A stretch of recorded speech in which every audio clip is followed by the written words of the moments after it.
Welcome everyone to Football Addicts Anonymous. As always, I'm here with my boy Chris Cherry. How So are you doing, Chris? pretty good. I'll be on the move today during the show, so I'll be doing it for my car today. Awesome. All right. Actually had some last second news coming in today, so we actually do have some NFL news for once on a Monday. But not many upsets this weekend in college football. There were a couple near the end of our game recap segment here. But we'll end the show today with continuation of our mock draft series doing the NFC North. That is why I'm wearing a Vikings Brett Favre jersey. Yeah, I mean, I don't have any NFC North stuff, but I guess I could have borrowed my dad's Jets Favre jersey to kind of tie it in, but no. Yeah. All right. Let's get this game recaps started here. So we'll start off top 25 matchup. This was an upset blowout. Number 20 Monmouth wrecking number 7 Kennesaw State 42-17. Tony Muskett had a whale of a game.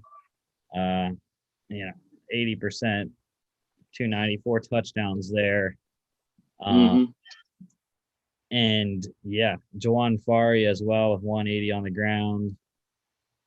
Monmouth controlled it from the start. I mean, it wasn't even close.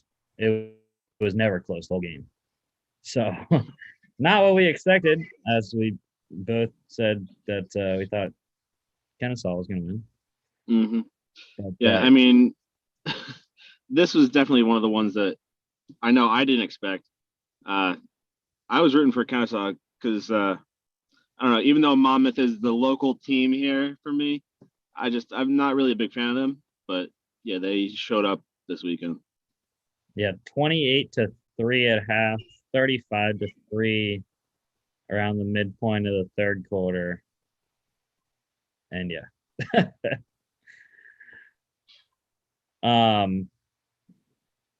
This win by Monmouth actually let's see. This won them the Big South title over Kennesaw State. So this was the de facto championship game. So yeah, Monmouth will be in the FCS playoffs. Which we have one more week of the FCS regular season for the spring. And the FCS playoff selection show is next Sunday, April 18th. Okay. Also having a good game, both receivers from Monmouth, Lonnie Moore and Terrence Green, and Eddie Hahn for the Hawks had the interception of Jonathan Murphy there.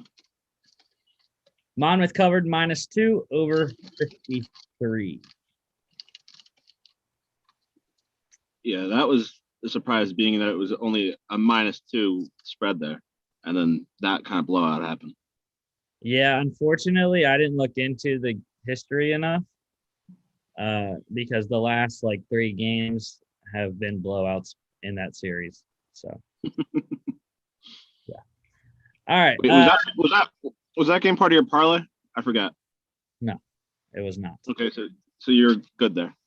This one was the first one I had in my parlay. Weber State money line. Weber State continued to stay undefeated. Number 3 Weber State beating Idaho State 20-15. I told y'all Idaho State was going to cover. Tyler Vanderwall, while he does not complete very many passes, because when I was watching the game, I think they showed his season completion percentage was in the 40s, but he still put up 268 yards to go with 1 touchdown there. And Idaho State was actually up, I believe. Yeah, they were up late, 15-14 with 5:25 to go. Weber State came back, scored the game-winning touchdown with 2 minutes to go, and then their defense held up. I assume they went for 2 and didn't get it. Yeah. Okay. Yep. That was that was after Idaho State went for 2 on their first touchdown of the game to try to tie it at 14, and they did not get that one either. So, yeah, Bronson Barron, pretty solid game. Not eye-popping, but efficient. Anyways, Dante McMillan there, the leading rusher in the game, 90 yards and a touchdown. And then Ty McPherson. He's another receiver that I like. I have seen that has been putting up really solid numbers this season for the Wildcats. 4 for 108 there. Tanner Connor, another receiver that I've always seen as one of the leading receivers in Idaho State's games. 6 for 98 there. Those are some pretty good numbers, despite Vanderwall's bad numbers. So, yep. I'm not sure how exactly to say this guy's name, but I think it's Mark. I'm not sure if it's Mark or Marquis Collins there with the interception of Tyler Vanderwall for Weber State. But yeah, boring game, kind of. It was 3-7 at halftime in favor of Weber, and then it was 6-7 going into the fourth quarter. So most of the scoring in the fourth quarter. No, but this is why, like, I mean, I know Weber State is, well, I don't know what they're ranked now, but they've been 3 pretty much the entire season. And I don't know, I still don't really agree with them being 3. Yes, they're 5-0, but they haven't really dominated, I don't think, any games. I'm trying to pull up their previous games here, but my phone's being slow here. So, but I can't think of any games that they've really dominated the game. First game. The first game of the season where they blew out Idaho State 49-21. Okay. But every other one I feel like has been within a touchdown. Yeah, every other game has been within 1 score. And this win gave Weber State the Big Sky Conference title. Idaho State covered +10, like I said they would, and 53. All right, Missouri Valley Conference here. Number 15, Missouri State takes down Youngstown State 21-10. Missouri State now on a 4-game win streak. It might be 5, actually. 1, 2, 3. No, yeah, 4-game win streak. 5-1 in conference now. Yeah, quarterback Matt Struck got hurt early in this game, so Jaden Johnson came in. It wasn't anything special passing, used his legs a lot, but they got it done defensively. Sheldon Manning as well took the rock there for the Bears. Was very good too. Yeah. I mean, you said that Jaden Johnson through the air wasn't anything special, but I mean, yeah, 6 for 12 isn't that great, 50%, but he made the most of it because he still did throw 2 touchdowns with those 6 completions. So yeah, I mean, yeah, the touchdowns were good, but yeah, it was really Sheldon Manning getting it done there. Jaleel McLaughlin, 100-yard game for him there for the Penguins, but did not get much help from Joe Craycraft as quarterback. So, yeah, good win for Missouri State. And now Missouri State can actually earn a share of the Missouri Valley Conference title if let me see. I just want to check to make sure I'm right on this. Yes. North Dakota State has one more game.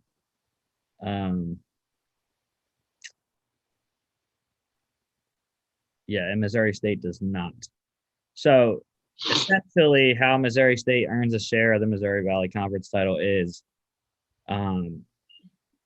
if North Dakota State loses, and then if North Dakota State loses, that means South Dakota State wins. So that would tie South Dakota State and Missouri State. Also, North Dakota is sitting there at 4-1 as well. So if they win their game, then they would also grab a share of the title as well. So it could end up a 3-way tie between Missouri State, South Dakota State, and North Dakota, or North Dakota State wins, they get the outright title. Other possibilities: South Dakota State, Missouri State tie, North Dakota, Missouri State tie. I think that's the only possibilities. I mean, or if that option can't. Yeah, Missouri State cannot win the outright title because North Dakota State wins against South Dakota State. Then North Dakota State gets it. South Dakota State wins. They tie Missouri State. So yeah. I mean, like you said, those are all possibilities, but I don't see it happening. I do. South Dakota State. Got it going. Yeah, so Missouri State covered -6 and under 41.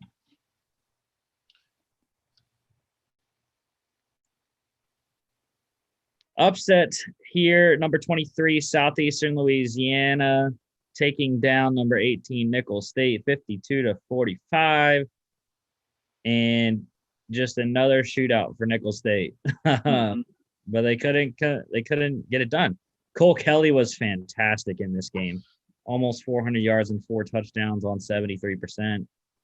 Lindsey Scott, once again, not having a great game at all. 4 interceptions. 2 of those were returned for touchdowns. I watched a portion of this game, and the one by Jack Henderson, the 23-yard pick six, was absolutely terrible. He threw it right to the guy. I mean, you couldn't throw it any better right to the defender. So, yeah, I mean, I don't know. I think Nicholls State still gets into the playoffs with an at-large bid, but I don't know. I don't think they're going to go far unless Lindsey Scott turns it on like he was earlier in the season. So. I mean, it's amazing that that this game was that high scoring and that close. I mean, you mentioned Lindsey Scott's 4 interceptions there, but I mean, yeah, just those 4 interceptions alone. I mean, I know 2 of them were returned for touchdowns, but I would think that when somebody turns the ball over that much, that team that turned the ball over would not score a lot, but they still put up 45 points, which is crazy. Yeah, that was mostly because Dejon Dixon had a solid day receiving, as well as Julian Gums scoring 4 touchdowns. Which, none of those were long touchdowns either. All of them within 5 yards. 1, 4, 3, and 4. And you can't necessarily say that if the 2 pick sixes didn't happen, then Nicholls State would have won. But if they didn't happen, then there was a high chance that Nicholls State would have won, even if that was still an interception. But if they didn't score on that play, I mean, yeah, that's still minus 14 points. So they'd be behind a touchdown there. Yep. Yeah, and this was one of 3 in my parlay that lost. So I went 5 for 8. I thought it was looking pretty good. I had hit on Weber. I hit on Missouri State. We'll get to the rest of them that I did and did not hit on. But, yeah, this one I had Nicholls State -5. Did not work out.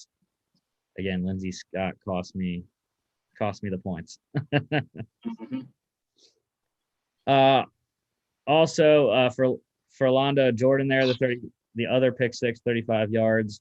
Alfonso Taylor had the other two interceptions for the Lions. Yeah. CJ Turner there as well, 110-yard, 2 touchdown on 11 receptions. Solid, very solid game for CJ Turner. Sela covers here, +5. Over 74 hit. Just a little bit. I knew I should have taken the over instead of the points, but I thought Nicholls State was too good. And they've had an up and down year though. I mean, they score a lot of points, but they've also given up a lot of points too. Yeah, their defense is absolute trash. Yeah. Yeah, they've given up, 24, 71, 45, 43, and now 52. Also 3 in the first game against Division II. I mean, granted, like I said before, 14 of the points that Southeastern Louisiana scored were because of the Nicholls State offense, but I mean, they still gave up a lot of points there. Yeah, it's still 38 points defensively. Mm-hmm. All right, next one here. Another close one. Number 9, Eastern Washington getting the win over Idaho, 38-31, getting their revenge from their week loss to Idaho. Eric Berrier, while his completion percentage was not very good, yards and touchdowns were. 300-yard game for him, 2 touchdowns through the air. And this one was interesting for Idaho's offense. I have no idea how this game was even close. Absolutely no idea. Eastern Washington's defense had no answer for the Idaho running game because they didn't have a quarterback. They had no quarterbacks. I think their top 2, I think, were injured. And then the other 2 they had on the roster were out because of COVID. So they started Zach Borish at quarterback, a running back normally. At one point, he had 3 pass attempts in the third quarter before they were down enough that they had to start throwing the ball. But yeah, I mean, you can see he just ran the ball 33 times, 205 yards, 2 touchdowns. Solid performance by Zach Borish in a losing effort, though. I mean, on the ground, yeah, it was a good performance. But I mean, you can't really bash him for not being a good quarterback because that's not his position. But I mean, it kind of reminds me of the situation that happened with the Broncos in the NFL season when they had to start that wide receiver. I mean, like you said, I'm surprised that this game was only a touchdown because of that. But it looks like they were able, I mean, Borish, like you said, he did great on the ground there, getting over 200 yards. So I kind of understand it, though, because, in a situation like that, the defense has to guard for the pass because, I mean, he's technically the quarterback, but I think that's probably why he got so many yards, because they were expecting a pass or just in a defensive formation for a pass play. And then he was able to break off a couple extra yards every once in a while. Yeah. I mean, that's what the announcers mentioned the one time. They were like, well, just because he's not traditionally a quarterback doesn't mean you can't just, put all 11 guys in the box when you have receivers out wide. You can't not cover them. Yeah, Borish and Rashawn Johnson there together. Very solid game on the ground. Talolo Luma-Jones, that's my guy. I love him. He's from Washington. Unfortunately, he got injured in this game, but that was after he put in a stellar performance with 4 for 1 touchdown. How much? What was the touchdown there? What was his biggest play there? I believe it was 67. 66,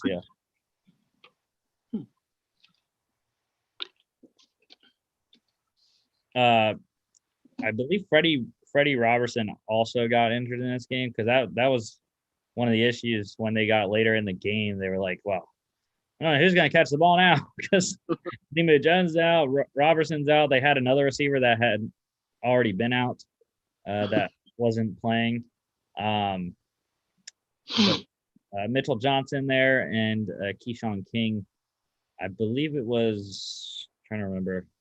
I think it was Mitchell Johnson that had the game-sealing interception.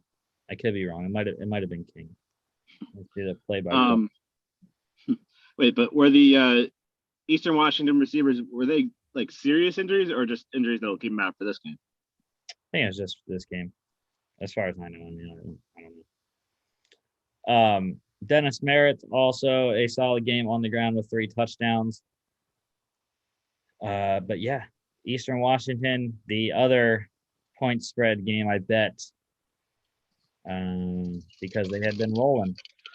They had been rolling everyone so far, and I thought they would cover 12.5. And they had their chance. It was Idaho's last offensive drive. They had the Eagle defense had 2 chances on 3rd and 3. Once from the Idaho 41 with 6:43 to go. Or no, that's when the drive started. I hate how I don't know what time this third down came at. Yeah, once at the Idaho 41 and once at the Eastern Washington 49. Twice on 3rd and 3, they couldn't get stops. And yeah. And then by the time that they did get a stop, there was only 1.5 to go. Idaho only had 2 timeouts. Eastern Washington got a first down and knelt the ball after that. And I was listening to the end of the game because I was driving to my friend's house. Mm-hmm. And they said the guy intercepted it for Eastern Washington. I was like, run it back, go. But it was like an interception that like he was already down when he caught the ball. So dang it. I thought they were gonna have a chance to get 2 touchdown lead. But yeah. Yeah. I mean, us as fans and as bettors would have loved to see them score again, but that was smart on their part to just run it out there. Yeah, because I think they also had a chance. This is how it sounded anyways. It sounded like when Dennis Merritt got another run on, I don't know, it was first or second down. It kind of sounded like Idaho was going to let them score just to get the ball back with no timeouts. But Merritt stayed in bounds and went down. So anyways, Idaho covered plus 12.5. Over 53.5 hit. Next one here. This is one of the other ones that I hit. Number 2, North Dakota State took down number 24, Northern Iowa, 23-20. And what did I tell you on Friday, Chris? This thing gets over 21. Northern Iowa's going to lose. Mm-hmm. Yeah. Spot on with that one. Terrible quarterback play. Once again for Zeb Noland.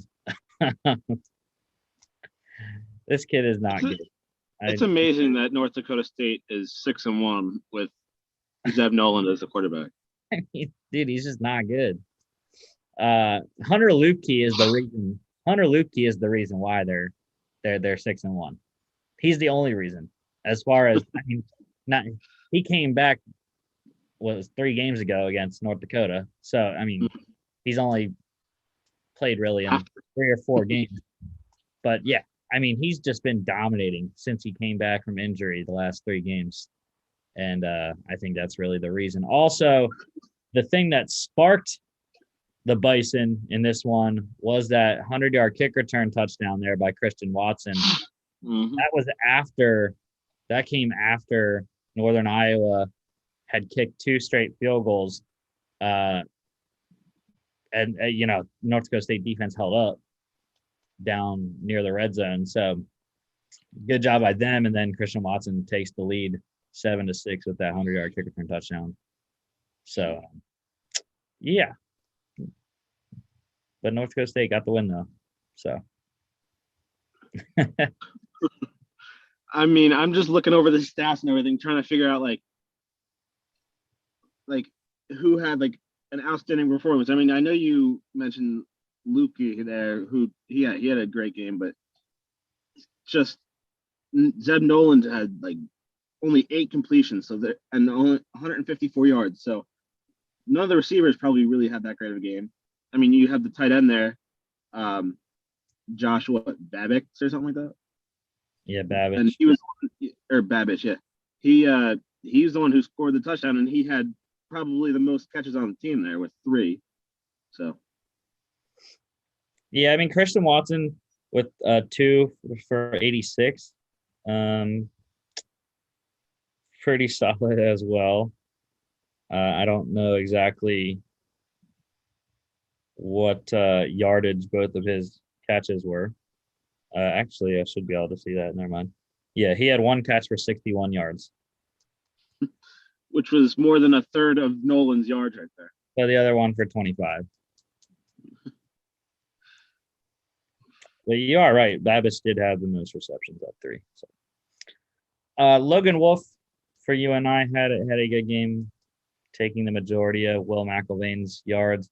And I think this is the first game McElvain's been back. I don't remember if he played last week or not. I don't recognize the name, so I don't think so. Yeah, McElvain had been out for quite a while because of injury. All right, UNI covered plus 8.5 over 35. Wasn't sure if it was going to get over that, but yeah, I was scared with that one too because I think that one was the lowest one of the week, right? So, by far, yeah. I hate when they set those low over-unders there, like because it's so low, I want to say under, but also because it's so low, it's easy to go over. So it was really tough to choose. Obviously, they went over here by a little bit. All right, next one here. Number 5, Sam Houston State getting it done, 27-13 over McNeese State. Eric Schmid, not the best game. Sam Houston State not scoring as much as they usually did. But we've seen McNeese State put up some tough games against good competition. So Cody Orgeron,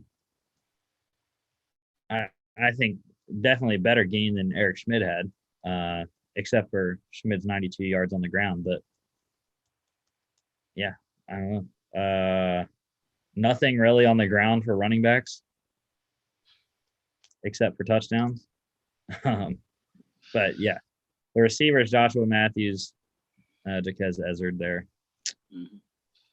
I mean, Sam Houston's running back there, Noah Smith. I mean, he had 4 catches for 48 with the touchdown. So yeah, it kind of sneaks in because he's a running back, so you don't really look at that first. But yeah, this game seems like it was kind of just an average game, which is unusual to see for a team like Sam Houston State. But like you said, McNeese State has put up some pretty good defensive performances this season. So I am still kind of surprised though that they only scored 27. Yeah.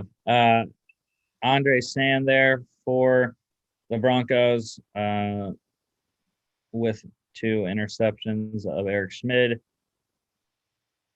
Orgeron also turned the ball over one time, putting it on the ground. But yeah, otherwise, this one is actually done early. It wasn't as close as final score was. It was 27-3, 7:43 to go in the third quarter. So, yeah. So, did Sam Houston just take their foot off the gas, or did McNeese actually make the stop that they needed to? Because that seems very early to stop scoring for a team. Well, McNeese went down, got their field goal, make it 27-6. With 4:58 about 5 minutes to go in the third quarter. They did force Sam Houston to punt. Yeah, I mean, they did make stops because they had punt, interception, punt. Or actually,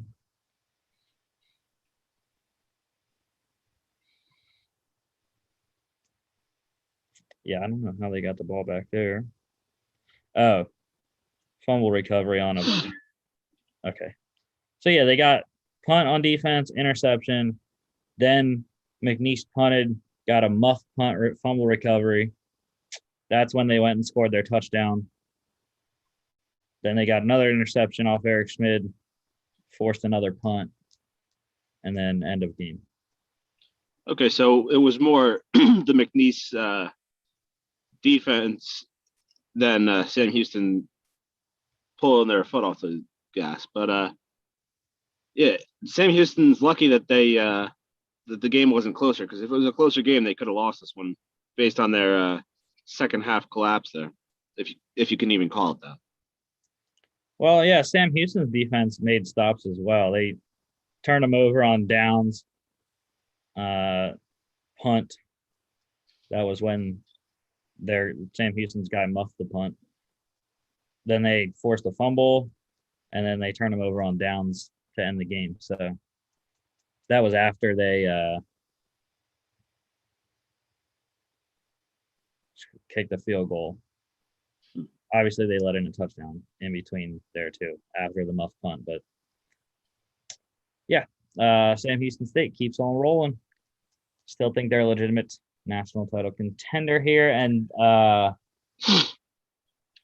looking at my notes here, yeah. So this game with Sam Houston's win, they won the Southland Conference title there. So they are officially in the playoffs as well. McNeese State covered plus 15. That's 1 pointer there. And under 59. Big under. Yep. All right. Battle of Delaware here. And Chris, I knew I should have taken the points. Number 8, Delaware. Blowing out Delaware State 34-14. Nolan Henderson. So. Dejon Lee, though, really turned it on there. 109, 2 touchdowns, as well as 3 receptions for 40 yards. That's to be receptions, not carries. But yeah, Delaware defense turned Jared Lewis over 3 times there. Like I said, Chris, I knew I should have taken the points. Well, for our state. I'm just looking at the notes here now, though, and did the spread get even bigger since our show? Yeah, it did. Okay, because I was gonna say I don't remember it being that big. Yeah. But yeah, I would have taken the spread there too.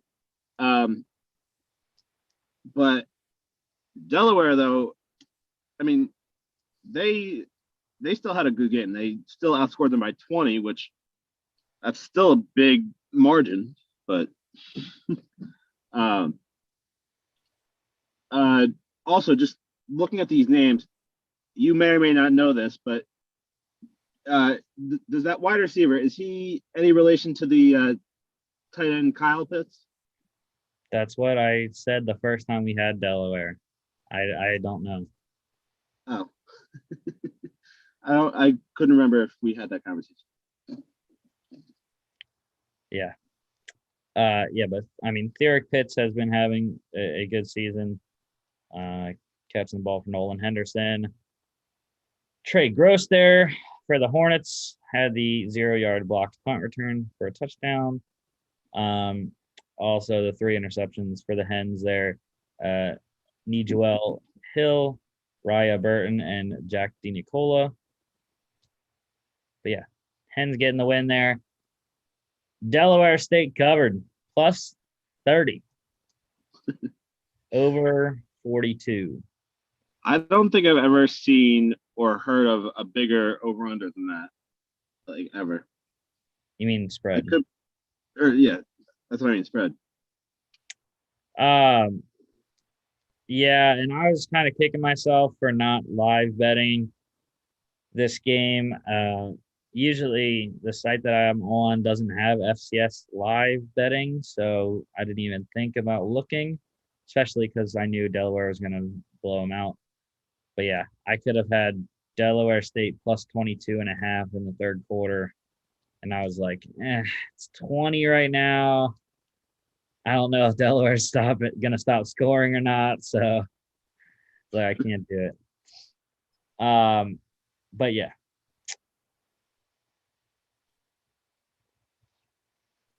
And I don't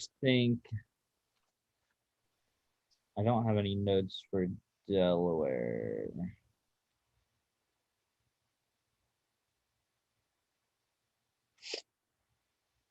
But I do have on the Delaware State front, their conference, the MEAC there. Delaware State plays South Carolina State this week. If South Carolina State wins that game, they will be the MEAC champions, I believe. Otherwise, Delaware State will win that conference and be in the playoffs.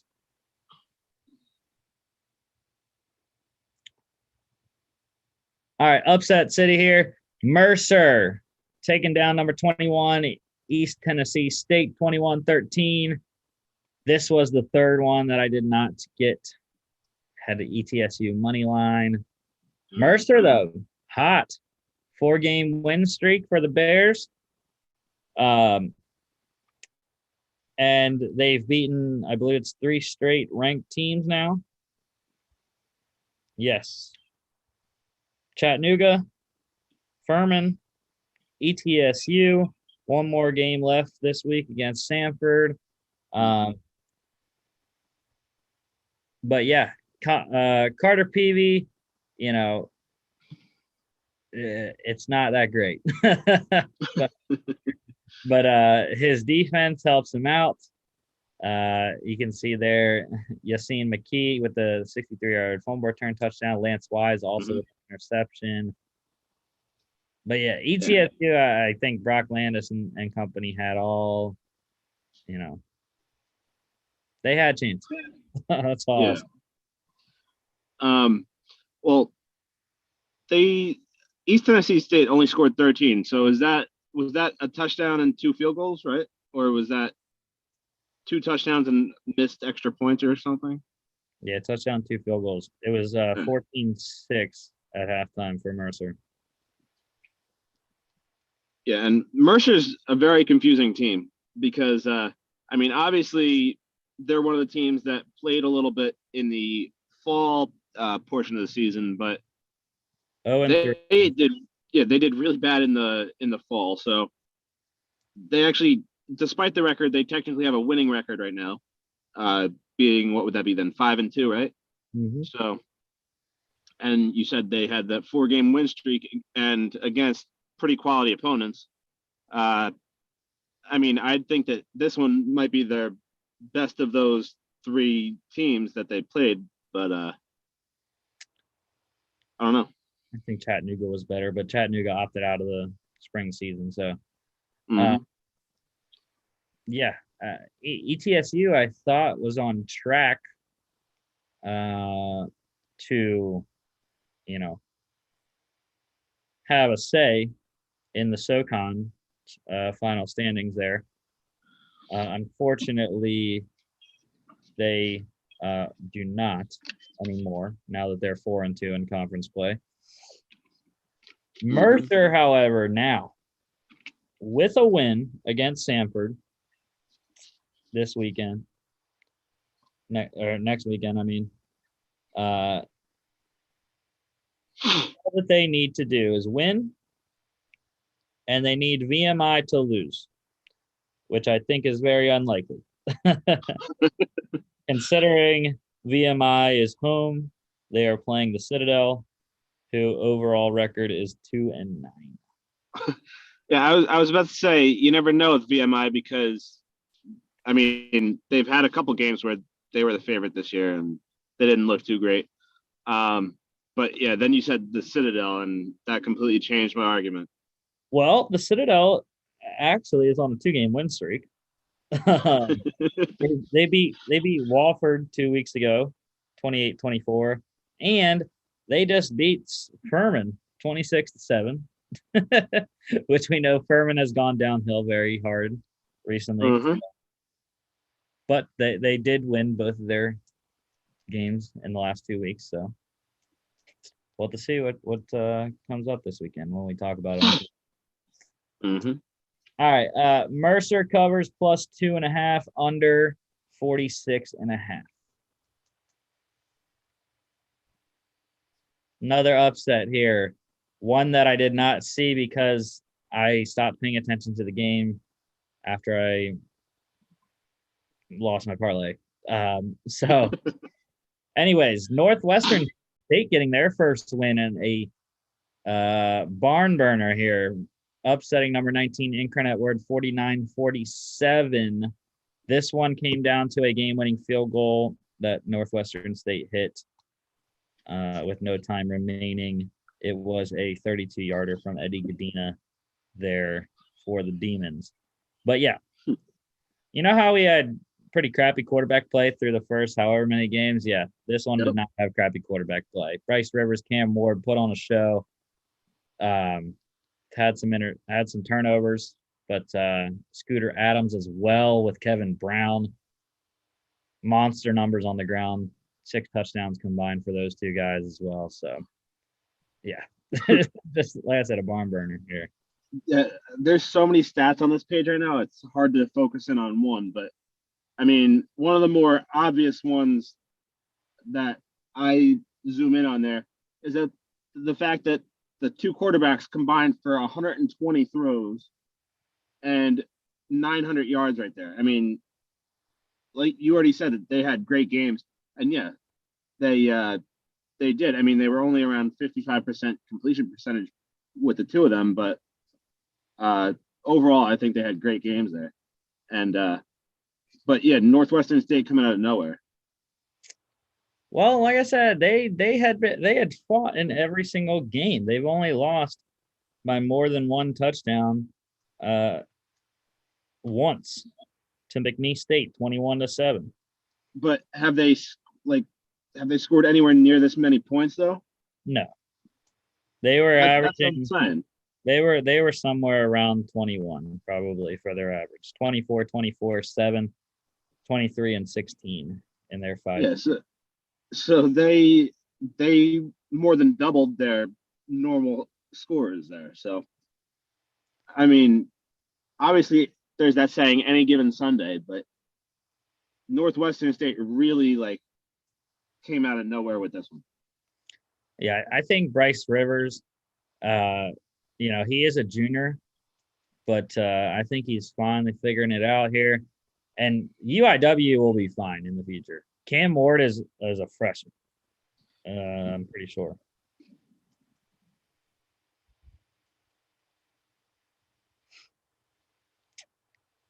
Yeah, a sophomore. But still, yeah. UIW is going to be there.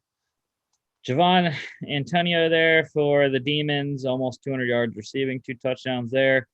Also for UIW, Robert Farrell with 144 yards touchdown, also had a 23-yard touchdown run. Gavin Landry over 100 yards as well for the Demons, and LeVar Gums almost getting there as well. Brandon Richard there, the interception for UIW. William Hooper for Northwestern State, their interception. But yeah, I kind of wish I would have watched this game, but yeah. Yeah, this one seems like it's the best of the week, at least up to the ones that we've gone over so far. Actually, I might have lost this one too. No, I did not have this game. Oh no, I did. Yeah, Incarnate Word money line. So I lost 4. That's fine. I was 4 of 8, 50%. Not as close. I mean, it's better than you normally do. No, it's not as close as I've been in recent weeks. Recent weeks I had, one loss, but Northwestern State covered +10 over 67 easily. 96 points in this one. Going to yesterday's game, the Northeastern Conference Championship here. Sacred Heart upsetting number 25 Duquesne 34-27 in overtime. And I felt really bad for Duquesne. It was a crappy way to lose the game. Mm-hmm. Joe Mishler there was on a QB lead draw at the 3-yard line, down 7, got to get it in. Got stripped. Ball goes into the end zone, recovered by the defense. Game over. Frank Alfano had that fumble recovery there for Sacred Heart. And yeah, I thought the Dukes were going to win. Sacred Heart came out on fire early. Duquesne battled back very well.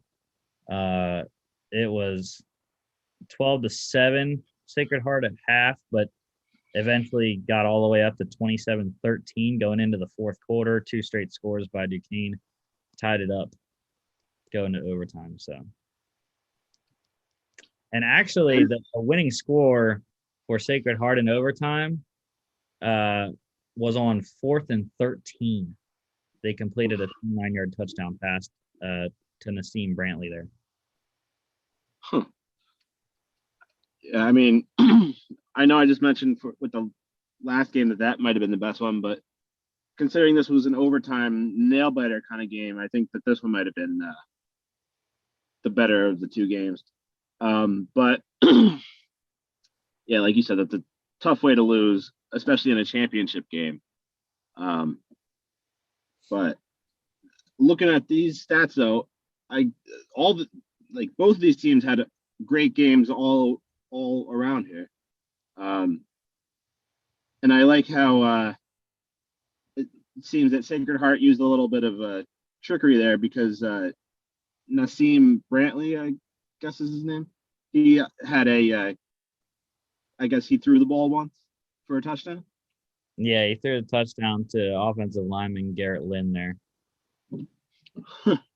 I did not see that play though. However, you gotta love those. You gotta love when the offensive linemen get in the play though. Yeah, that was actually the first score of the game. They missed the extra point on that one, so that actually could have not had overtime instead, because they also missed they got a 2-point conversion later. Never mind. So never mind. They made that point up later. Yeah, very good games on the ground for Julius Chestnut, Sacred Heart, Billy Lucas for Duquesne. Cyrus Holder there as well. I don't know, Chris, if Joey Isabella is related to Andy or not. However, when I was watching the game, he did have the size of Andy Isabella. He is 5'9", 185, which is around what Andy Isabella is. But I don't know where Andy Isabella is from, because this says Joey Isabella's birthplace is Mayfield, Ohio. So I do not think Andy Isabella is from Ohio. I don't know. Yeah. Miles Talley there, the interception for Sacred Heart of Joe Mishler. And Mishler overall had a pretty good game. 335, 3 touchdowns, had the interception and fumble to end the game there, but overall pretty solid. Sacred Heart, we'll see them in the playoffs. They obviously won the Northeastern Conference. Duquesne will have to hope that they can get in on one of the 6 at-large bids.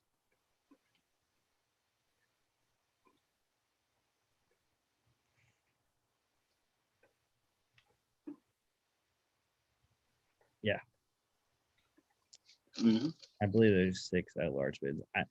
I might be wrong that some of these conferences might not have automatic playoff bids. So because there's 16 teams this season that get in as opposed to the normal 24, but there's 13 conferences that have teams playing. So that would leave only 3, but like I said, I don't know if some conferences don't get automatic playoff bids. Because I highly doubt, like I said, Delaware State's in the playoffs, but I'm not sure because Delaware State's conference, the MEAC, doesn't have that many. They only have 7 teams in their conference. So I don't know. I don't know. I mean, I don't think Delaware State really deserves to be in the playoffs anyway, but somebody from that conference has to be.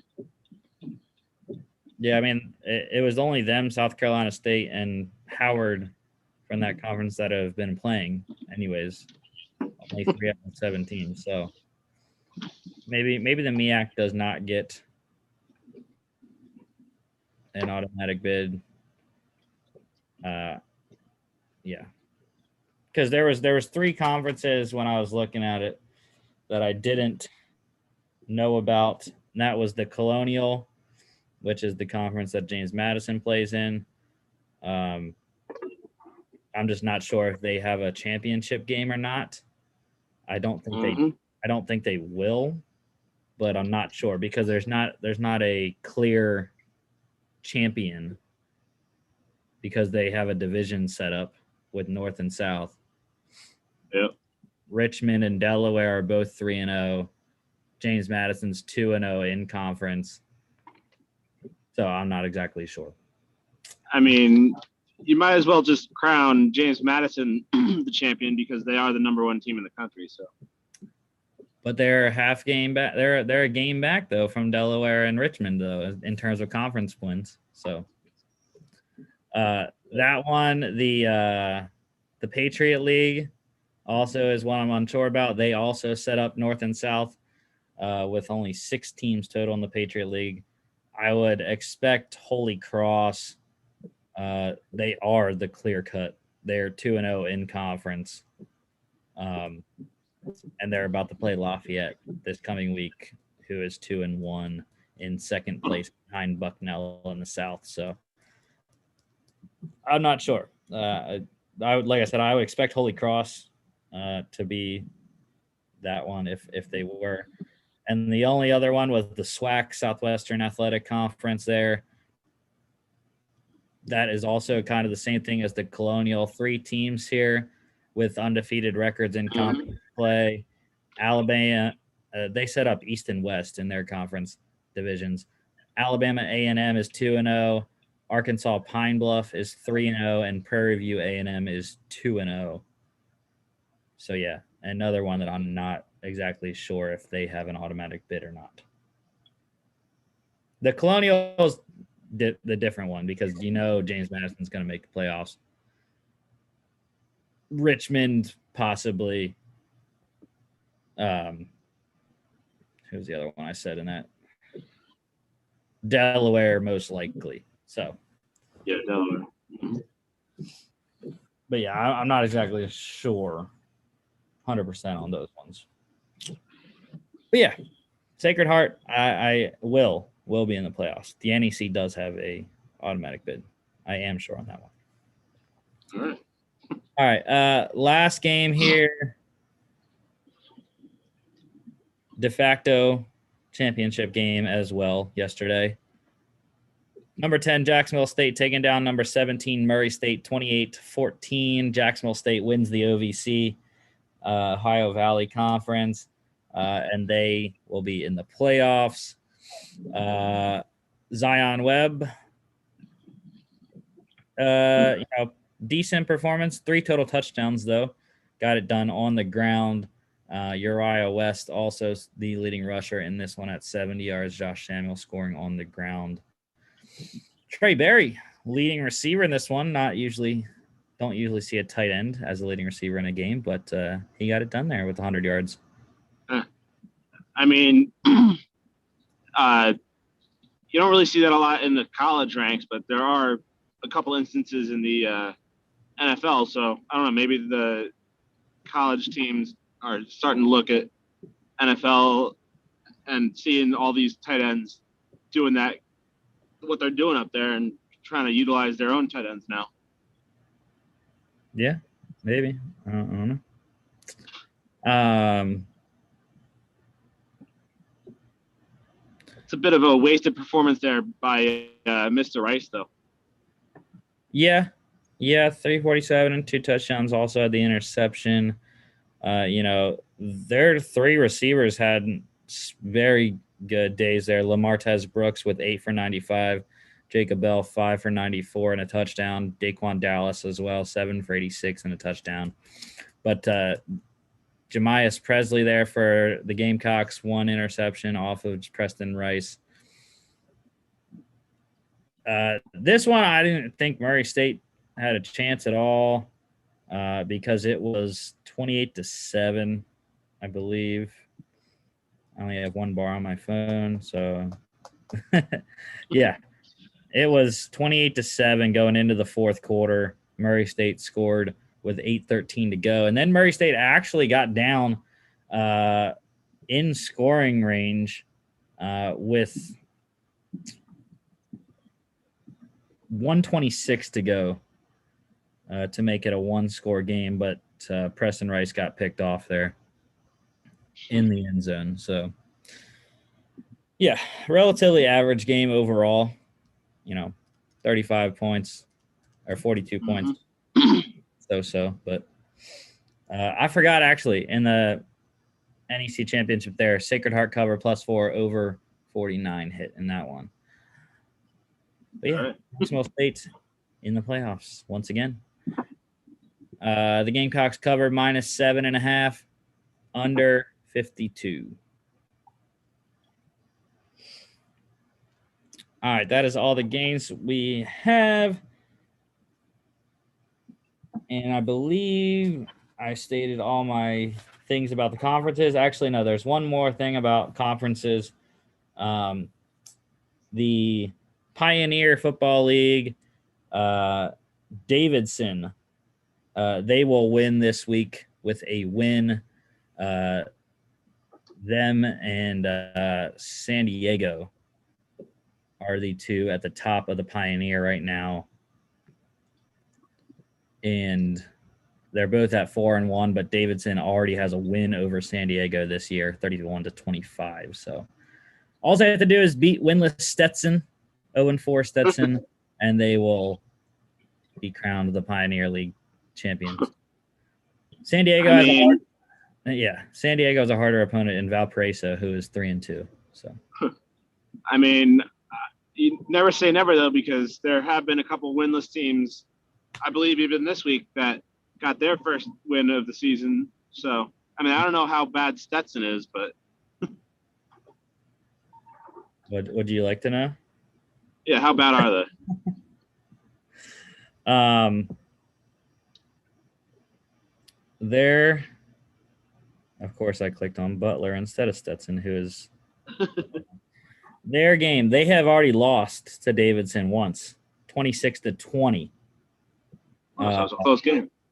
They lost to Morehead State 31-14, Presbyterian 26-3, and then San Diego 34-10. So it looks like their closest game was against Davidson there. Yeah. So again, never say never, but that one almost a month ago, March 13th. Yeah. All right. Let's go to the FCS rankings this week here. So, only had 1 team new this week because we technically had 2 teams drop out, number 24 Northern Iowa and number 25 Duquesne, but Duquesne was tied at 25, so that means only 1 new team comes in. That is Mercer at number 23. But otherwise, The top 6 remain the same. James Madison, North Dakota State, South Dakota State, and North Dakota James Madison, South Dakota State, North Dakota did not play this week. North Dakota State, Weber State, Sam Houston State all staying winning here. And Sam Houston State actually picked up a second first place vote this week. So that's something there. Delaware moves up 1, 8-7. Same thing for Eastern Washington and Jacksonville State. Actually, all the way down to 12 or down to 11. Everyone moved up 1. Delaware 8-7, Eastern Washington 9-8, Jacksonville State 10-9, Villanova 11-10, Richmond 12-11. Monmouth, massive jump after rolling over Kennesaw State 20-12. UC Davis stays at 13. Missouri State up 1, 15-14. VMI down 15-14 or 14-15 there. Kennesaw State drops 7 to 16th. Southeastern Louisiana up 23rd to 17th. Southern Illinois down 2, 16-18. Rhode Island up 3, 22-19. Murray State down 3, 17-20. Nicholls State down 3, 18-21. Austin P up 3, 25-22. Like I said, Mercer in for the first time at 23 this week. East Tennessee State down 3, 21-24, and Incarnate Word down 6, 19-25. I mean, I think this might be the first one of the first times when we're actually pretty happy with the rankings overall. I mean, I know it's later in the season now, so we kind of know what teams are at this point, but the top 6 have been the top 6 for a long time now. I feel like they haven't moved in a while, and it's good to see Mercer get on the board after that big win that they had. So yeah, still weird. We have one team that's under 500 in the top 25. Mercer is at 500 with 5 losses though. We also have Missouri State there with 4 losses at 14th overall. Yeah, definitely different than the FBS top 25. College football playoff top 25. Yeah, I mean, I know they count the fall games, but to me, like, I don't really look at those games because for the most part they were against superior opponents. So most of the teams that are playing now that played in the fall, most of them had losing records, I think. So yeah, Missouri State 0-4 in the fall, Mercer 0-3. Austin P also 0-4, I believe. Mm-hmm. So yeah, Austin P 4-1, Mercer 5-2, Missouri State 5-1.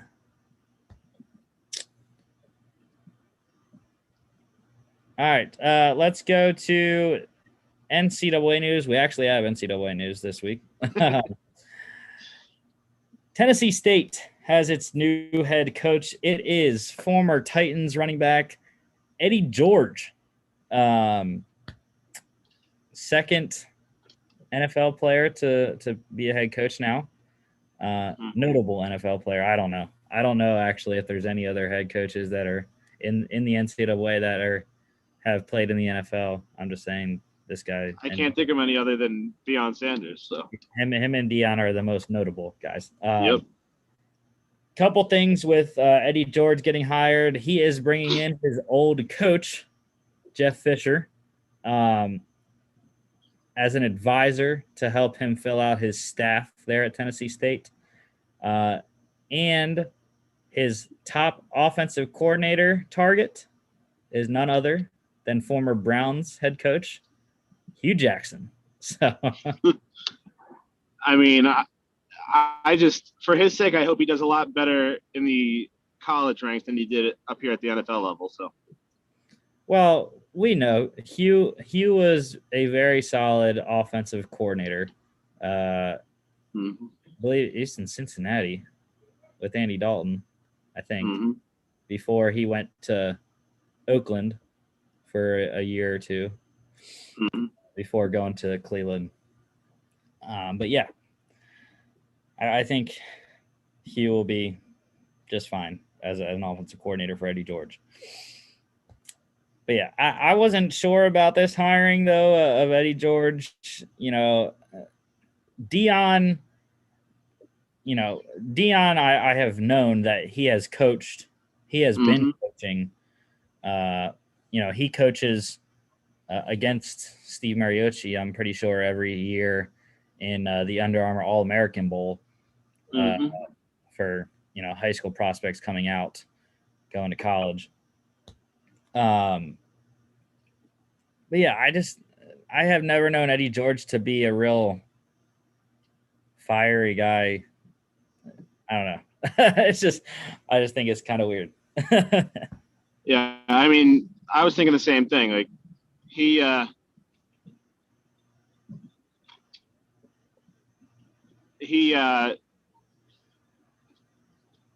am I trying to say? He's I don't even know. I kind of lost my train of thought there. It's all good. All right, let's go to NFL news here. Start off on a bad note here. So, just announced today, ex-Chiefs assistant and Andy Reid's son, Britt Reid, he is being charged by Jackson County in Missouri there with a felony DWI from his February crash that critically injured a 5-year-old little girl. So I don't. He's lucky that she survived.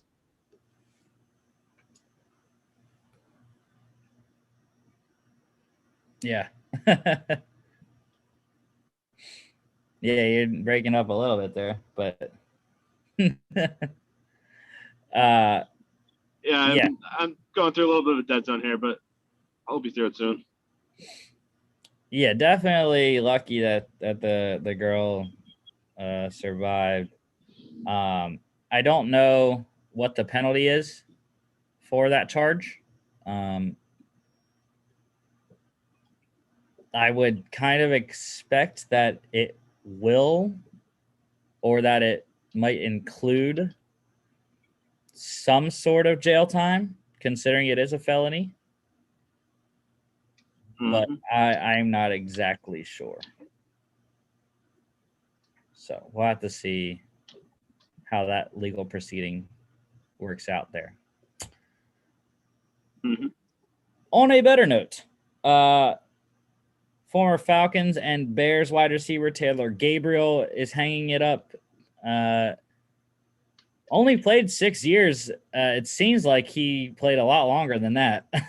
But yeah, I was surprised too when I heard that he only been in the league 6 years. Yeah, but he made an impact, I think, during his 6 years though. Yeah. I mean, I think his better years were in Chicago. But yeah, definitely solid slot receiver. Made some money, 6 years. So good for him. I mentioned last week that the Panthers had signed corner AJ Bouye. Ian Rappaport put out the details of his contract, which I actually love. It is not a 1-year deal. It's a 2-year, $7 million deal.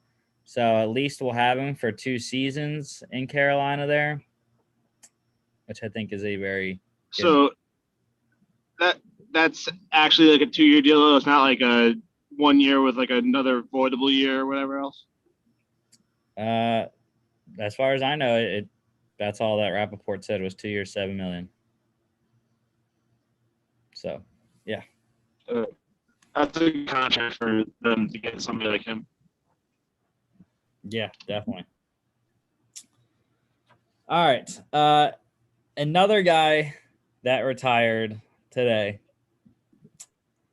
Originally today, it was announced that the Patriots had terminated the contract of wide receiver Julian Edelman with a failed physical designation. Then Julian goes out and puts a 3.5-minute video together, essentially announcing his retirement. Obviously, I did not watch the video because it got posted while we were on the air here, so I'll watch the video after. But yeah, I mean, what can you say about Julian Edelman, Chris? In the AFC East there his whole career, so well, not his whole career. Mean, actually his whole career. Yeah, he was with the Dolphins. Yeah, he was he I mean, I don't want to say that Brady was the reason for his success, but a great season. Ken, not the best quarterback either, and he had some injury issues and all that of his own too. But he killed us when he was in his prime. So hats off to him for a great career. And he's also responsible for one of the greatest Super Bowl plays in NFL history, with that juggling catch against the Falcons in that amazing comeback that they had. But thank God he's gone now. Just another piece of the old Patriots dynasty to leave. Yeah, 3-time Super Bowl champion, Super Bowl 53 MVP there. Just ridiculous career, coming from college where he was a quarterback, got switched to wide receiver in Miami, came to the Patriots then and, just turned it on. And I believe he was undrafted as well. So one of the, best, undrafted stories ever, pretty much. Yeah, I'm sure he's, at this point at least, he's happy that he made that position change. I don't know how he initially felt about it, but it definitely worked out for him. Yeah. And it's crazy that, I think whenever Wes Welker left the Patriots, no one, everyone was like, well, who's going to replace Wes Welker in the slot? And they had this no-name guy named Julian Edelman come in and just light it up. So now it's going to be who replaces Julian Edelman as the slot receiver in New England. It should be very interesting to see what they do moving forward. But now, since he retired, it's the age-old adage, well, is this guy a Hall of Famer now? Which, he definitely has a case. He has the second most receiving yards and receiving touchdowns in postseason history. So he's probably one of the best postseason players of all time. Him and Gronk. I reluctantly agree with that. Him and Gronk. But again, I hate saying it because I can't stand him, but I think a big reason for their success is Tom Brady. I mean, we obviously saw what Brady and Gronk did in Tampa Bay. For all we know, Edelman could have had that type of season if he had gone down there to Tampa as well. But yeah, that's what everyone was saying whenever it came out that the Patriots were releasing him. They're like, well, he's going to Tampa. I wouldn't be surprised if late in the offseason or like some point during the season, they somehow pull him out of retirement to go down there. But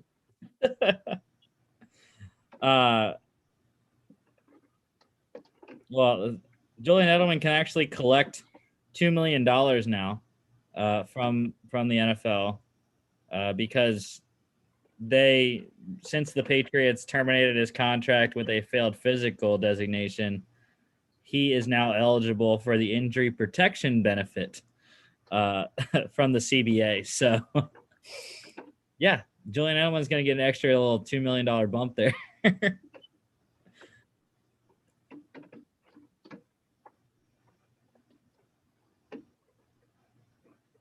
So, yeah, I don't know. I think it'll be an interesting case for Julian Edelman's Hall of Fame candidacy, but obviously we'll have to wait until 2025. So That's if he decides to actually retire. This is true. All right. Next thing up here, free agency news. The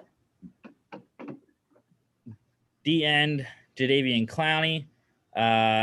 He is going to fly to Cleveland tomorrow, visit with the Browns for the second time this offseason on Wednesday there. Originally, I had heard that they were in talks with him about getting a deal done, but then I heard Ian Rappaport say that nothing is imminent at this point. They're just doing another checkup, physical check, just to see how he's progressing from his latest injury. I don't even remember what his latest injury is, but yeah, I didn't know he was still injured from anything, but yeah, if he actually does end up signing with Cleveland, which is what it seems to be the case, but that's a pretty good pickup for them. I mean, we both know that they like edge rush and defensive line is a big need of theirs. So, I mean, I don't know if signing him will change their draft plans at all, but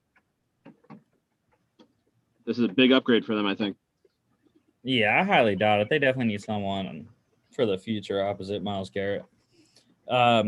Other free agency news here, the Cardinals. So they still have Chase Edmonds in the backfield there, but they are hosting Steelers running back James Conner for a visit there. I wouldn't expect him to get signed right away by the Cardinals because he will have a physical, and it was said today that he actually underwent toe surgery to repair a very moderate turf toe type of injury, and he should be good to go by June. So possibly by mandatory minicamp, James Conner should be okay to participate there. So, yeah, I mean, they definitely do need another running back in Arizona. Yeah, they need to replace Kenyon Drake's production, which I think if they can somehow get a healthy James Conner, which we both know, especially you being a Steelers fan, we know that he has trouble staying on the field. But if they can get a healthy James Conner, I think that he'd be a good addition for them if they do end up signing him. Right. Well, we'll end it up here with a running back that did get signed. Very short free agency period for Giovanni Bernard, just released last week by the Bengals.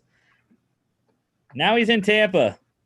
Brady got his receiving back after all. Gio Bernard has signed a one-year deal with the Tampa Bay Buccaneers, and he will be their third down back. That's kind of interesting, though, because they re-signed all their guys. They re-signed Leonard Fournette. They still have Ronald Jones. Keyshawn as well.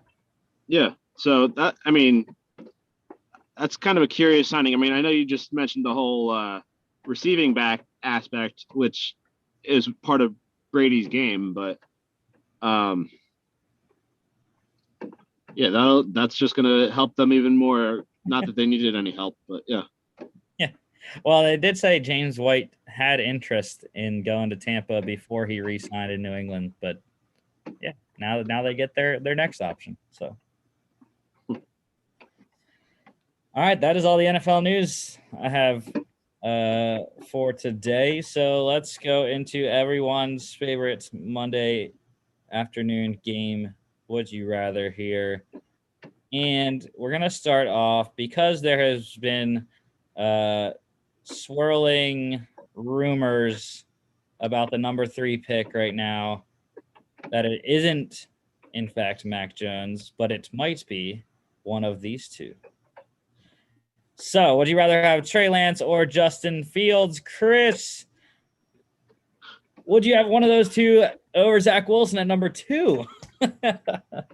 No, I mean, this might just be me being biased because I've grown to love Zach Wilson now that he's projected to be the Jets quarterback. So I personally think he's the best quarterback in this draft.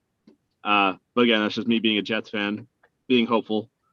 But between these two, I mean, I don't really like either one, but I think I'd have to go with Trey Lance over Justin Fields. Granted, I think Justin Fields had the better collegiate career and all that. He obviously was in the championship this past season, and he had this great season this past year. But I can't get over the fact that he's an Ohio State quarterback. I don't want to evaluate him just because he's an Ohio State quarterback, but historically, I can't even think of a single Ohio State quarterback that has actually turned out to be something good in the NFL. I think that's literally the main reason why I would pick Trey Lance. Well, but yeah. Yeah, that's a simple, solid answer. But what I would say is I am picking Justin Fields. I hate Ohio State, but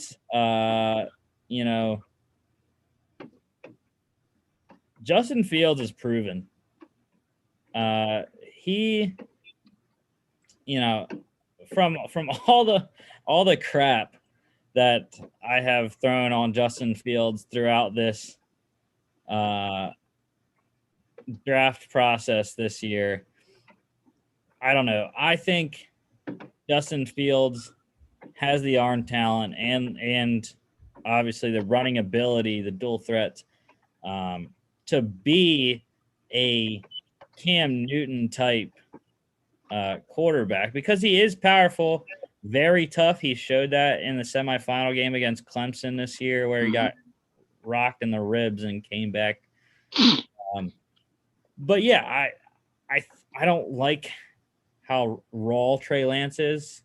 He's only played 14, 15 games, and we saw, how it worked out. That was not the same thing as Carson Wentz coming out of North Dakota State, because Carson had played a lot more games. But yeah, I mean, Trey Lance does have the attributes and the physical tools to do it, but I think Justin Fields has the higher pedigree. He's played against tough defenses at the FBS level. And yeah, I'd have to go with Justin Fields, though. Yeah, the other thing too is I don't really know the reason why, but it seems like most, if not all, the draft experts and stuff have had Justin Fields sliding. I mean, when the mock drafts came out, like at the beginning of the year, Fields was the undisputed number 2 quarterback. But now he's slipping in some mock drafts to be the 5th quarterback selected, behind Trey Lance and Mac Jones. So I don't know. I think that's another reason why I'm kind of like hesitant to get behind him, because even all these NFL draft experts and all that have him sliding very far down the board. So yeah, definitely. All right. Next one here. See, and I forgot what I put at number 2 and 3. I remembered one, but number 2 and 3 I don't remember. So we'll see. Oh yeah. So I don't even remember why I was thinking about this throwback. But yeah, I was just, thinking about a guy that had been great in his era, 2 guys that had been great in their era. And we're going to throw it back all the way to Joe Namath, Johnny Unitas. And I'm going to go first. Chris, you're not allowed to be biased. I wasn't going to be, trust me. I do think I would pick Broadway Joe, though. I liked his swagger. He's still got swagger. Even, I don't even know how old Joe Namath is right now, but I think he's in his 70s. Yeah, that's what I was thinking. But he's still got swagger, even in his old age, and he might have made a deal with the devil to win that Super Bowl. But yeah, he definitely did. He got it done, and solidified the AFL's standing there, and showed that they can actually compete with the NFL. Mm-hmm. Yeah, that was one of the most pivotal and influential Super Bowls in history because, I mean, I'm sure you and I both learned it from the same class there back at ESU, but I remember Professor Arner there saying how the Super Bowl might not have continued after that had the Colts ended up winning that game. So thank you to Joe Namath and the Jets for winning that one for us. But as much as I want to say Joe Namath, yes, he had the swagger. Yes, he was like built for New York, quote unquote. But when you actually look at the stats, granted, it was a totally different era back then than it is now. Mm-hmm. But he still didn't have that great of stats. He it was like a big reason why they won that game was because of the defense. I mean, the game was what, 16-7 or 16-9. I can't remember the score off the top of my head. But yeah, that they probably wouldn't have won that game if they didn't have the defense that they had that year. But and again, if they didn't win that Super Bowl, I don't think that Joe Namath would be Joe Namath today, if that makes sense. Right. So I just think that Johnny Unitas was the better overall quarterback. But again, Joe Namath was just in the perfect situation. He was built for New York, and he won in New York. But again, I think it was more because of the defense. Yeah, and it was pretty cool a couple years ago when I was back at ESU, and it was like the first year out score. Or no, it was the fall semester after I had walked at graduation when I went on the trip to the Jets game, and they had a pretty cool celebration celebrating, I think it was 50 years since their Super Bowl III win. So. Yeah, I'm still a little bit salty about that whole thing because you guys went on that trip after I had graduated. I had graduated too, but I came back. Technically, I didn't graduate yet. I had already walked, but I hadn't gotten my diploma yet. I had to do my internship, but yeah, it's a good time. And we got cool towels for the 50th anniversary. Got to go on the field pregame.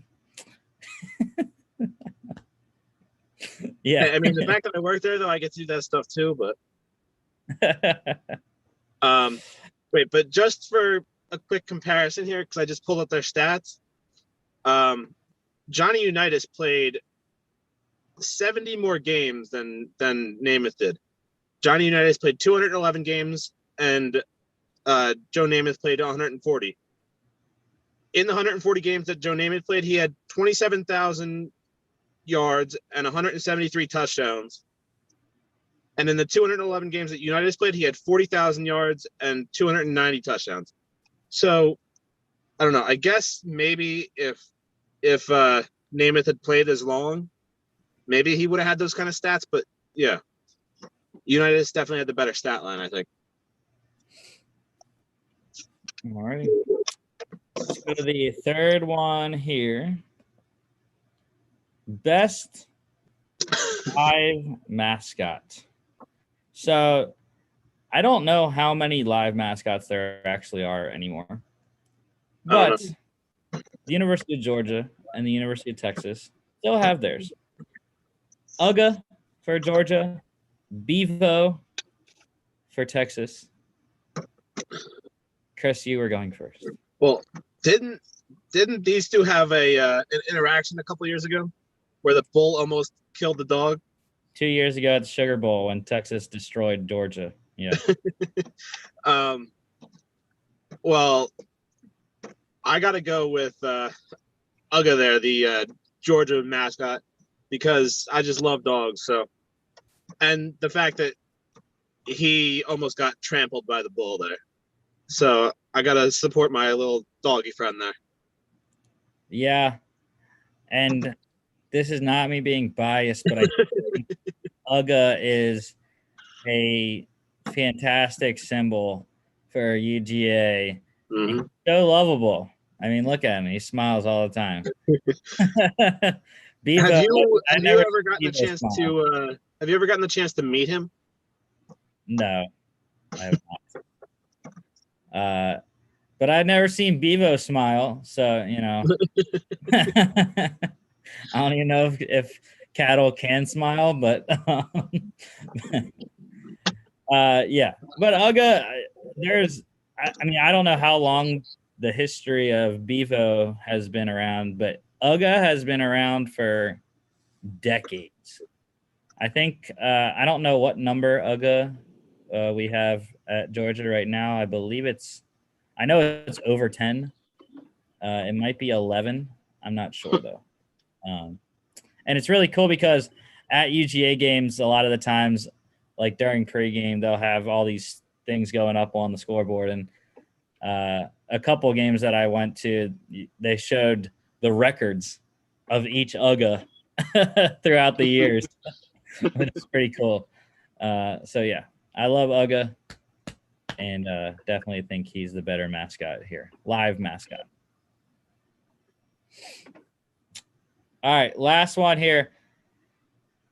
Because we had the Masters yesterday finish out, I probably should say congratulations to Hideki Matsuyama, but I don't want to do that because he cost me money. Because I live bet Will Zalatoris after the second round on Friday. Will Zalatoris finished one stroke short of Matsuyama. So, but yeah. We have, who is the greatest athlete of pretty much like our, generation? Because obviously you would have to put MJ in the conversation, but we've already had the MJ versus LeBron debate. So I was trying to think of another golfer that is equal to Tiger, but I don't know as much about the older golfers. Like Jack Nicklaus obviously is a 6-time Masters winner. Mm-hmm. So I went back to LeBron because I think LeBron and Tiger Woods are two of the greatest athletes of our generation. So, yeah. I guess I'm going first. And very difficult, but I think I have to go with Tiger. Because of what he did for the game of golf overall. He brought energy to the game of golf. It made it, I think, more interesting to watch for viewers because he was so personable and entertaining. And also, because of him being African-American, I think that brought a whole new audience. People that never thought that they would play golf or, watch golf. Because, historically before, what's his name? He was one of the honorary starters. The first black golfer to be on the PGA Tour. I forget his name. Why do I forget his name right now? I can't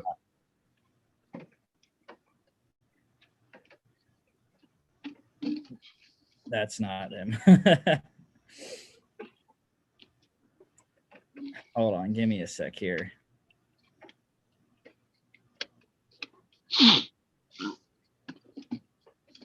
Mhm. Oh, first black offer to play at the Masters. Lee Elder. That's right.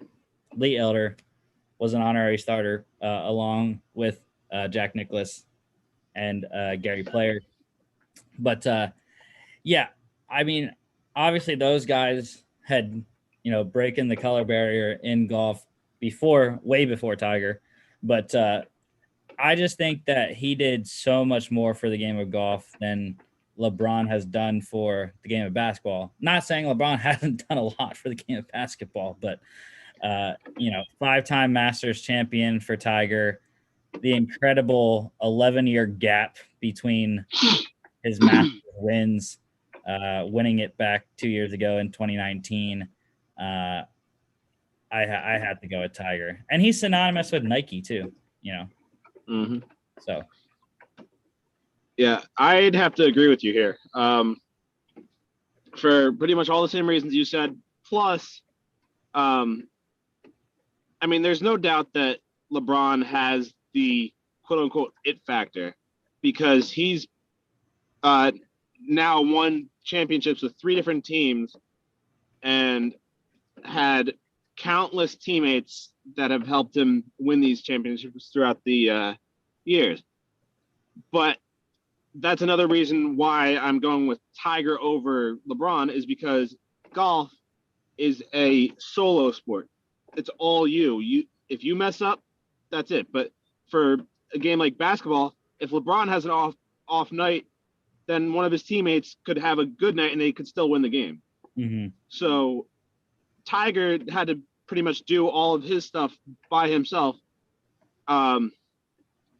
And yeah, he like you said, I think, like you said, he was more influential to his game than LeBron has been to basketball. Again, like you said, not saying that LeBron hasn't been an influential part of basketball, but it was not as impactful. Let's say that. Right. So yeah, I think that's why I'd go Tiger over LeBron there. Yeah, and another story, just watching the Masters pre-coverage there that I did not know about because, I am pretty new to the game of golf. I just started playing last year, got my set of clubs, and I've only played like 7 or 8 times so far between last year and this year. So, and this is the first time I've ever watched all 4 rounds of the Masters. I had not really watched the Masters before. But I heard a story about Tiger. It was 2001, I believe he did this. He won. He's the only golfer ever to win 4 straight majors. And they were, I think it was the U.S. Open, the Open Championship, the PGA Championship, and the Masters.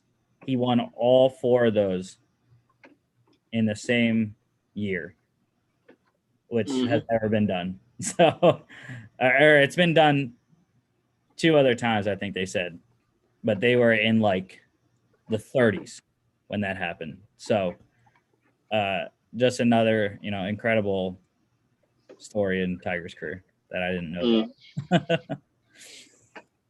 So yeah, that is our Would You Rather game for today. And let's finish it off here with the NFC North mock draft here. So we got the Lions at 7th, Vikings at 14th, Bears at 12th, and Packers at 29th. So let's get the mock draft machine going here on the Draft Network. Got the Bears, Lions, Packers, and Vikings. 3 rounds. All righty. Got Trevor Lawrence. Trey Lance at 2. Zach Wilson to the Niners. Justin Fields to the Falcons at 4. Penei Sewell to the Bengals. Kyle Pitts to the Dolphins. Lions here. I have no idea what the Lions are doing. Well, I think that since the Dolphins passed on him, I think Jamar Chase would be a good option here to replace somebody like Kenny Galladay. This is true. Yeah. Some people think that Detroit could be in the quarterback hunt, even though they have Jared Goff. But I agree with you, though. I think Jamar Chase is the best. Really, I think Detroit can go best player available. I don't think there's too many. Because they have so many holes that they could really go whoever's there, like you said. Yeah. They really have too many spots to fill. So going Jamar Chase in Detroit there. Panthers taking Rashawn Slater, Mac Jones to the Broncos, Patrick Surtain to the Cowboys, Christian Darrisaw for the Giants, Jalen Waddle to the Eagles, J.C. Horn to the Chargers. Now we got the Vikings. So the Vikings are another interesting team here. Devontae Smith is dropping down the board. That's kind of interesting. Right. But I don't think he's a fit for the Vikings, though. So yeah, definitely don't need a quarterback, a wide receiver with Adam Thielen and Justin Jefferson there. They do need offensive line help, though, and I've seen a lot of mock drafts taking that guy right there, Elijah Vera-Tucker. Yeah. That could be an option. I think that's the pick, really. I mean, I would have loved to go Micah Parsons, but they already shelled out a lot of money for Anthony Barr. Did lose Eric Wilson, so there is a linebacker spot available. But, I think offensive line is more of a need. And I think that the linebacker class is relatively deep in this one. I mean, obviously, Micah Parsons is far and away the best linebacker in this class, but there's a couple good ones that they could potentially get in the second round there. All right, Elijah Vera-Tucker here. Patriots going Devontae Smith, Travis Etienne to the Cardinals, Micah Parsons for the Raiders, Najee Harris for the Dolphins, Jeremiah Owusu-Koramoah for Washington. All right, the Bears. No quarterbacks available. Last one went at 9 overall to Mac Jones. No quarterbacks worthy of this pick here. I think we got to go Tevin Jenkins here. Yep. Bears need offensive line as well. Bobby Massey has been dreadful at right tackle. So, yeah, to me, it's either that or Greg Newsome, but I think the offensive line is much more of a need for them. All right, we're going to go Tevin Jenkins here for Chicago. Colts taking Greg Newsome. Trayvon Moehrig to the Titans. Your Jets getting Jalen Phillips. Javonte Williams for the Steelers. Rashad Bateman for the Jags. Christian Barmore for the Browns. Elijah Moore for the Ravens. Azeez Ojulari to the Saints. Now the Packers here also need offensive line. There's a lot of quality defensive players, though, sitting here. I mean, Farley, we have Kwity Paye, Zayvon Collins. I was going to say, I think that corner is a big need for them, and Caleb Farley is probably one of the better, or he is one of the better cornerback prospects. I mean, I've seen a lot of mock drafts having him off the board before the Packers even pick. That's another guy that your mouse is on right now, too, that I think would be a good fit for them, but yeah. Packers fans have been screaming for a wide receiver the last 3 years. And they still have not drafted one in the first round. But yeah, I think the receiver class is very deep, so I agree. Let's go Caleb Farley here. Bills get Eric Stokes, Kadarius Toney to the Chiefs, Kwity Paye for the Bucks, Samuel Cosme for the Jags. Your Jets going Zayvon Collins, Liam Eichenberg for the Falcons, Jamin Davis to the Dolphins, Kelvin Joseph for the Eagles, Nick Bolton for the Bengals, Asante Samuel Jr. for the Panthers, Baron Browning for the Broncos. Even though Terrace Marshall is sitting at the top now, I think we already got a receiver in Jamar Chase. So, actually, I like the guy that's at the top, Jason Owe. They definitely need secondary help, but the next corner isn't for a while. Oh, there he is, right there. Aaron Robinson. But yeah, I really do like Jason Owe going to Detroit. I think they still need edge rush help, even though it shows that edge rush is their, least need. Yeah, I mean, I'm trying to think who their edge rushers are. Everson Griffin, I know. They do still have Trey Flowers, so I guess it's not that big of a need. But yeah, I mean, their other big needs though are, I mean, offensive line's a big need for them. But yeah, I mean, I know you're a big fan of Jason Owe because of I mean, I don't know if it's because of the Penn State thing, but it's probably partially because of that. But I'm not a big fan of him because he didn't have a lot of production. yeah, actually, looking at their depth chart, they actually don't. They're okay at the end. Romeo Aquara, Trey Flowers, Julian Aquara, they're fine. So let's go. Let's swing to Dylan Radins here. I think it's one of those two guys right there. It's either Radins or Levi Unuzurike because they do need interior D-line as well. Well, they do have Michael Brockers and Nick Williams, who is underappreciated, I would say.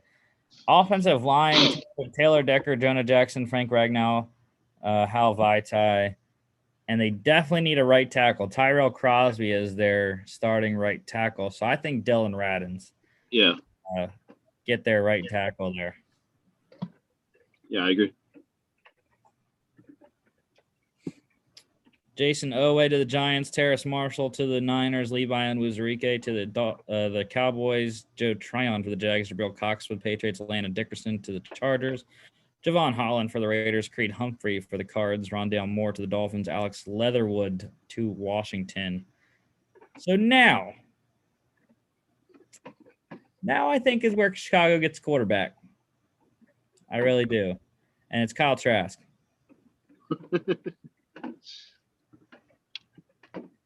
Even though Davis Mills is ranked higher, I like Kyle Trask better. Kellen Mond's ranked higher than him too. That's fine. I mean, I don't know though. I think that they could still get him in the third round if they really wanted to. No, they can't. They're not going to get either of those three top guys in the third round. I can tell you that. Almost assured. Yeah. I mean, I'm as high on Kyle Trask as you are. And yeah, I guess since they wouldn't have another pick for a while, so this would probably be where they would go and get him, I guess. Yeah, I like Kyle Trask in Chicago. You've also liked him in a couple other places too. Amari you might have selected him in every one. Amari Rodgers for the Titans, De'Ami Brown to the Colts, Wyatt Davis for the Steelers, Ronnie Perkins for the Seahawks, Gregory Rousseau to the Rams, Joseph Osai to the Ravens, Nico Collins for the Browns, Pete Warner, Saints, Carlos Basham to the Bills. Now, Green Bay once again here. And look at that. Jalen Mayfield, top of the board. Take him, right? Yeah. Yeah, because they've sorely missed Brian Bulaga, I think, at right tackle ever since he left for LA last season. So I like Jalen Mayfield. Quinn Miners for the Chiefs, Davion Nixon for the Bucks, Brevin Jordan for the Jags, Pat Freiermuth to your Jets, Chris, Dwayne Eskridge for the Texans, Elijah Molden for the Falcons, Amon-Ra St. Brown for the Bengals, Tommy Tremble for the Eagles, Aaron Robinson for the Broncos. Lions back up. That's a tough break there for the Lions because their next pick just got taken by the Broncos, or a potential fit for them. Yeah, so we got Jamar Chase and Dylan Radins. I believe we do have to go defense. We can not go corner and go safety instead. I mean, their safeties are Will Harris and Tracy Walker right now. Yeah. Yeah, I think they need help in the secondary, regardless if it's safety or corner. But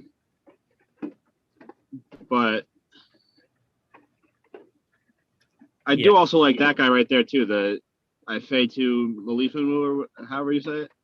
Yeah, Ifeatu Malifonwu. Yeah. So, but I think it would be between him or well, isn't there a safety coming out of Syracuse too? Isn't that Andre Cisco? Isn't he from Syracuse? Yeah. So they could also go that route and get him later in the draft. But I like know. Richie Grant. I like Richie Grant from UCF. Yeah. I am not too familiar with Jamar Johnson from Indiana, but I am familiar with Richie Grant, so I would probably go Richie here. Yeah.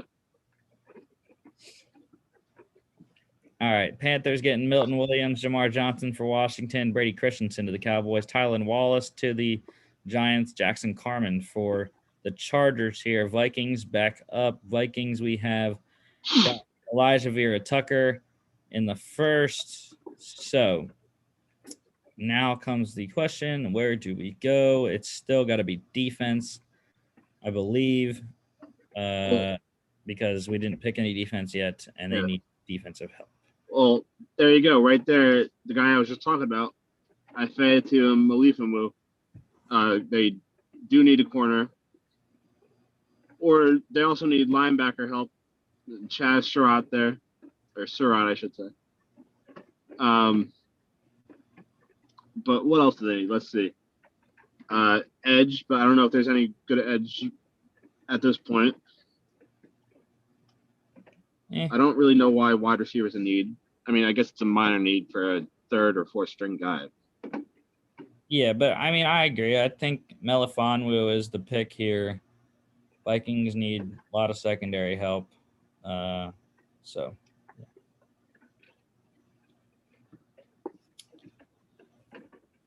Raiders going Tommy Togiai, Tyson Campbell, Janarius Robinson for the Dolphins, Paulson Adebo for Washington. So, wide receiver, not much. Yeah, I don't know. There you go. Yeah, I think got to go somewhere else here. Well, they need a corner too. Who's left at the corner position right now? Not much. Elijah. Oh, so yeah. On here. We could do the interior offensive line. That's also a need. Josh Myers sitting at the top of the board there. Yeah, I think that's their best bet right here. Or, I mean, I wouldn't put it past them to go with maybe they don't go with this pick, but there's a solid running back right there, Michael Carter too, that they could pair with Montgomery and if Tariq Cohen even plays running back anymore, who knows? But he'll be back. Yeah, if they were to get a guy like Michael Carter, then they wouldn't have to play Tariq Cohen at running back as much. But yeah, I don't know. We're gonna go Josh Myers. Yeah, I think that's the pick too. I was just saying that Michael Carter could be an option for them there. Oh, I love it. Hamson Nasruddin to the Eagles, Spencer Brown to the Titans. You get Trey Smith to your Jets, Elijah Griffin for the Steelers, Chad Surratt to the Rams. I still think that Chad Surratt to LA is perfect. Fit. Benjamin St. Juste to the Browns, back on the Vikings here in round 3. So, it's interesting. Davis Mills is interesting here. I know, like I said, from what I have heard, Davis Mills, Kellen Mond, Kyle Trask are not going to get to day 3. Maybe one could, which would most likely be Kellen Mond. But, Kirk Cousins is in his 30s. I'm just saying. But didn't they just sign him to an extension? Yeah, like 3 years. So if they're really going to go for a quarterback, I don't think it would be this year unless they were to get somehow one of the top guys. Because I don't really believe in a guy like Davis Mills here. He's a hot name, man. He is red hot right now in draft circles. So, but one of their biggest needs there is edge, and it's between those two guys, like you're pointing out right now. I personally like Quincy Roche better, but I'm going Peyton Turner. Both are high motor guys. And Quincy Roche had himself a good season a couple years ago, opted out this year. But yeah, Peyton Turner out of Houston, very solid. And yeah, I just like him right now. All right, Browns go Jordan Smith there. We're back on the Packers, and there are still no wide receivers. Well, there is. Tutu Atwell is somewhere down here. There he is. We might as well get him, though, right? Yeah. I mean, I'm trying to think of who their receiving depth chart is right now. It's Devontae Adams and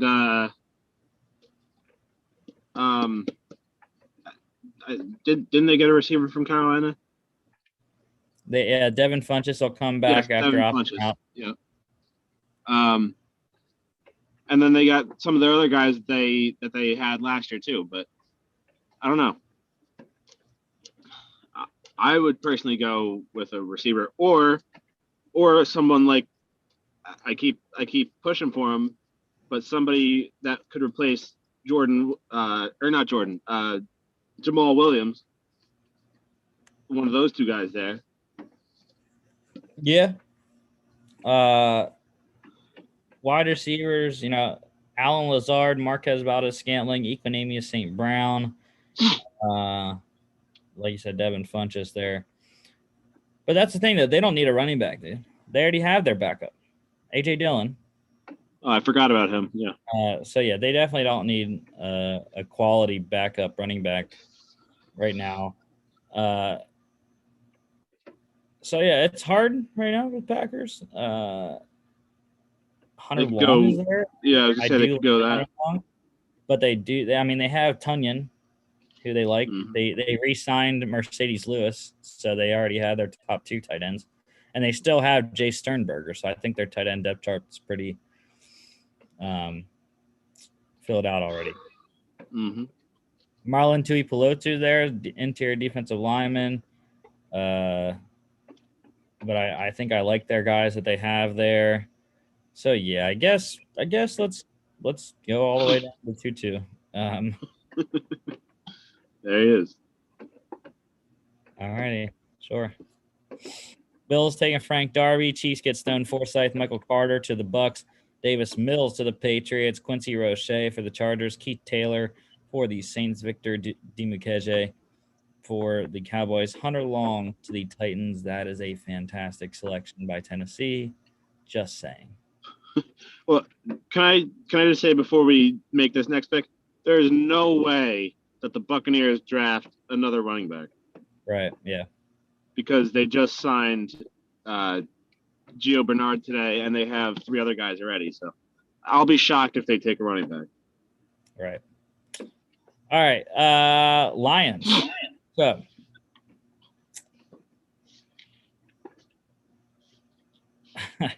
this is, yeah, I don't know. Well, they need defensive help. We didn't get a corner yet. This is true. We did not get a corner yet. Robert Rochelle is there. Since Arkansas. And they need linebackers too, but is that Cameron McGrone is the best one right now? Yeah. So I think at this point they go by need. The thing is I don't necessarily personally think that corner is a huge need. They have Okuda. They signed Dunbar already. They still have Amani Aruarie, who they got last year in the same class as Okuda. They signed Corn Elder, who, many people probably think Corn Elder sucks, but he's a viable corner 4 or 5. And then, yeah, that's their top 4 corners. So I don't think it's necessarily a massive need. I would say probably linebacker is a bigger need, though, because they do still have Jamie Collins, Jelani Tavai, but I am not a big believer in Jalen Reeves-Maben at the other linebacker spot. Yeah. So, yeah, I mean, I think I'd probably go Cameron McGrone here. Yeah. Plus, he is a homegrown guy there, being in Michigan already. So, right. I think that would be a nice fit for him. Niners get Ben Cleveland. Rams go James Hudson, Tyree Gillespie for the Ravens, and they won't let me see the Saints pick like normal. They went Seth Williams out of Auburn. So, just to recap here, Lions get Jamar Chase at 7. Vikings go Elijah Vera-Tucker at 14. 20th for the Bears is Tevin Jenkins. 29 for the Packers, Caleb Farley. 41 for the Lions go Dylan Radins. Bears go Kyle Trask at 52, their quarterback of the future. Packers at 62 go Jalen Mayfield. Lions at 72 go Richie Grant. 78 for the Vikings, Ifeatu Melifonwu. Bears at 83 go Josh Myers. 90th for the Vikings is Peyton Turner. Tutu Atwell goes to the Packers at 92. And 101st, the Lions go Cameron McGrone. You know, personally, I think I would have to go with the Lions. Yeah, I think that they had the best draft here with our mock draft. I think the board, for the most part, fell in their favor. I definitely think that the Packers might have had the worst, because everything that they needed really didn't fall in their favor, except for maybe the first round or two.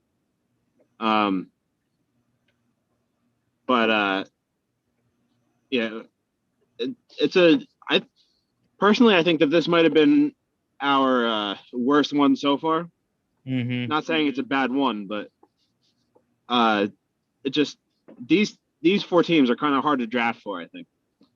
But I think the Lions, not only because they had an extra pick, but I think they filled more of their needs than any of these other teams. Yeah, I'll say the picks that I really love in this one, Jamar Chase. I don't know if I necessarily like him in Detroit, but like you said, Kenny Golladay replacement easily there. And I think he's the clear pick if he's there, because if Miami decides to go Kyle Pitts, then he will probably be there. So, yeah. I've already said it too many times, but I love Kyle Trask. And I think any team looking in the second round to get their quarterback of the future has to be looking at Kyle Trask. I mean, if the Jets weren't at number 2 and in position to draft one of the top guys, I would definitely want them to get Kyle Trask in the second or third round there. Yeah, and the other guy I really like, Jalen Mayfield to the Packers there. Get their right tackle.